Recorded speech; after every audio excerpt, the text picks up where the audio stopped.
দিয়ে সূর্যেশ দাস এরা আপনাকে খুনের হুমকি দিয়েছেন।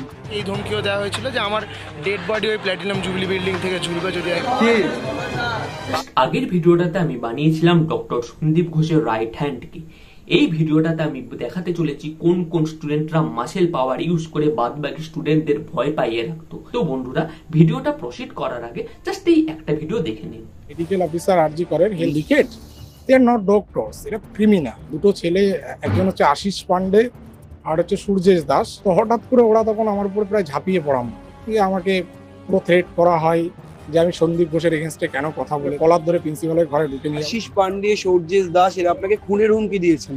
আপনি জাস্ট ভাবুন, একজন মেডিকেল অফিসারের যদি এই এক্সপিরিয়েন্স হয়, তাহলে একজন কমন স্টুডেন্টের কি অবস্থা হতো এই 1.5-2 মাস আগে।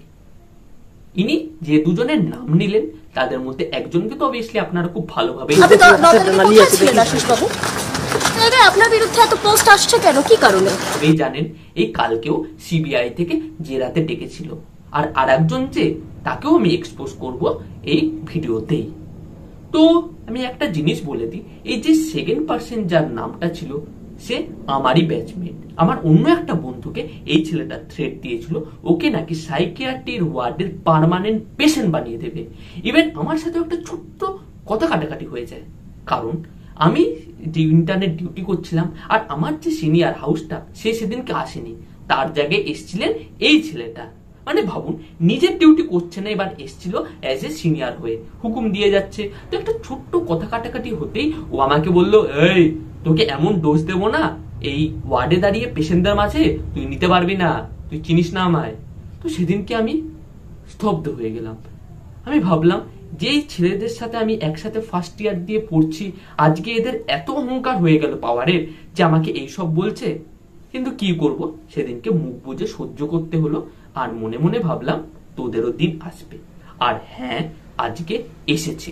এই ইনসিডেন্টটা যেদিন হলো না, তার পরদিন সকালে ডক্টর সন্দীপ ঘোষ রায়ের ইচ্ছা ছিল একটা মিটিং বসানো, যেখানে থাকবে কিছু স্যারের পছন্দের প্রফেসর আর সাইকিয়াট্রির এইচওডি আর দুজন ইন্টার্ন, যেটা কিনা স্যারেরই পার্টির লোক। আর ওদের একটাই ইনফারেন্স আনার প্ল্যানে ছিল এই টোটাল ইনসিডেন্টটাকে সুইসাইড হিসেবে দেখা। কিন্তু পুরো পরিকল্পনাতেই জল ঢেলে গেল যখন বাদবাকি স্টুডেন্টরা অত্যধিক এই প্রোটেস্টটা চালিয়ে গেল, আর ইভেন কমন পাবলিকও এর এগেনস্টে আওয়াজ উঠালো। ইভেন এত কিছু হওয়ার পরেও এই সমস্ত সিনিয়ররা তখনও পর্যন্ত জুনিয়রদের বলেছিল, এই প্রোটেস্টে কিন্তু তোরা থাকবি না, এই পিজিটিদের সাথে তোরা প্রোটেস্টে নামবি না। আর সমস্ত জুনিয়ররাও ভয় ভয় হ্যাঁ হ্যাঁ দাদা বলেছে আমরা প্রোটেস্টে নামবো না করে তারা মুখ খুলতে পারছিল না অনেক স্টুডেন্ট। 2 তারিখ যে রাতে বহিরাগতরা এসে কলেজে অ্যাটাক করলো, তার পরদিন পর্যন্ত এই সমস্ত স্টুডেন্টরা বুঝতে পারেনি যে ওদের সাথে ফিউচারে কি হতে চলেছে। ওরা ভাবছে বল তো আমাদের কোটেই আছে। ওরা যখন মেন বয়েজ হোস্টেলের সামনে সিগারেট ফুঁকছিল, আর একটা জুনিয়রের সাথে কথা কাটাকাটি হয়ে যায়। এই ভিডিওটা দেখে নিন। কি বলছো? কি পাদর ক্ষমা চাইবো তোমাদের? তোমাদের আমার দালাল প্রিন্সিপাল চলে গেছে, তারপরেও তোমরা আমাদের র্যাগিং করে এখানে বসে বসে সিগারেট খাচ্ছ। তোমরা কে এখানে কেন আসছো? মেহস্টার সামনে এখানে পুলিশ বসে আছে, এখানে কি করছো? কি করছো তোমরা? কারা এটা? আমি তো এখানকার বর্ডার, তুমি কি করছো?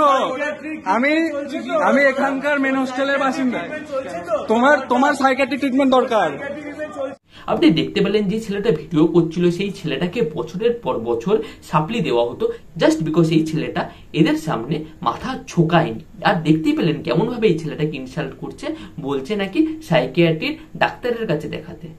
তো এই জিনিসটা যেটা দেখলেন, এটা তো একটা ট্রেলার। কিন্তু কিছুদিন পরেই যখন সন্দীপ ঘোষ অ্যারেস্ট হলেন, তারপরেই এদেরকে কিন্তু আর কলেজ ক্যাম্পাসে দেখা যায়নি। কিছুদিন আগে পর্যন্ত এরা যখন স্ট্যাটাস দিচ্ছিল, এরাও নাকি জাস্টিস চাই। ইভেন যাকে কালকে সিবিআই এর জন্য ইনভেস্টিগেশনে ডেকেছিল, কিন্তু এই জাস্টিস ডিমান্ড করে স্ট্যাটাস দিত। কিন্তু তারপরে এদের আর স্ট্যাটাস দেখতে পাওয়া যায়নি। তখন ধীরে ধীরে করে কমন স্টুডেন্টরাও আওয়াজ ওঠাতে স্টার্ট করে। ইভেন কমন পাবলিকরাও ডাক্তারদের সাথে ছিল বলে ডাক্তাররা আরো বল পেল। আপনারা হয়তো অনেকে ভাবছেন আমি কেন ধ্রুব রাটির মতো ইচ অ্যান্ড এভরি জনের ছবি নিয়ে স্পেসিফিক্যালি বলছি না, এই ছেলেটার নাম এই করেছিল। জানার জন্য এই ভিডিওটা একবার দেখুন। আর অভিষেক সেনেরা যারা ছিল, সন্দীপ ঘোষের ডান হাত বাঁ হাতের মতন কাজ করতো। আমাকে এই ধমকিও দেওয়া হয়েছিল যে আমার ডেড বডি ওই প্ল্যাটিনাম জুবিলি বিল্ডিং থেকে ঝুলবে যদি আমি বেশি কিছু বাড়াবাড়ি করতে চাই। এবং আলটিমেটলি 2022-এর ডিসেম্বরে আমি যখন মেডিকেল কলেজের ইউনিয়নের আন্দোলন চলছিল, সেখানে আমি জাস্ট মানে তাদের মিছিলে হাঁটতে গেছিলাম, তাদের সঙ্গ দিতে গেছিলাম। সেটার জন্য আমাকে সেদিনকে রাতে এসে এই আশিস পান্ডে, অভিষেক সেন, মানে যাদের নাম বারবার আসছে, সৌরভ মাঝি, বিশ্বদীপ মজুমদার, এরা এসে প্রথমে তোর মদ খেয়ে আমার রুমে মানে দরজার লাথালাথি করে।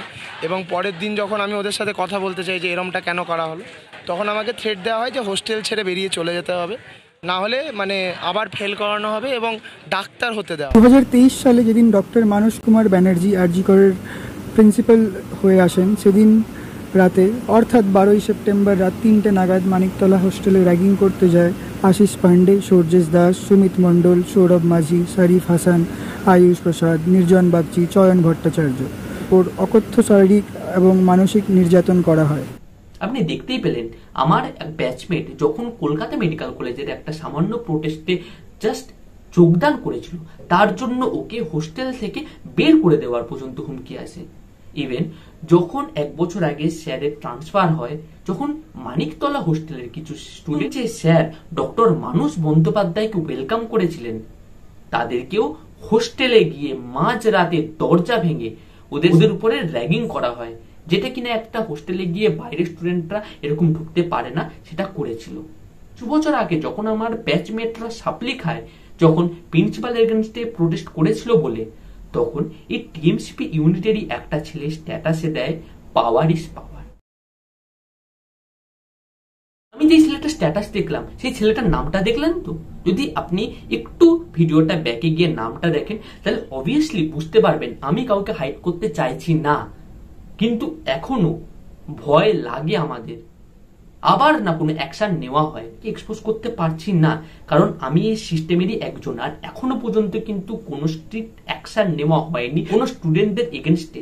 তো হতেই পারে ওরা আবার করে পাওয়ারে ফিরে এলে সেই পাওয়ারের মিসইউজ করবে। আর একটা জিনিস বলে দিই, এদের কিন্তু ইনফ্লুয়েন্স এখনো বেশ ভালোই আছে আমাদের কলেজে। আর শুধুমাত্র ভাববেন না এই কটা ছেলে, ইভেন এদের গার্লফ্রেন্ডরাও কিন্তু লেডিস হোস্টেলে সেম উপদ্রব দেখাতো, এটা মনে রাখবেন।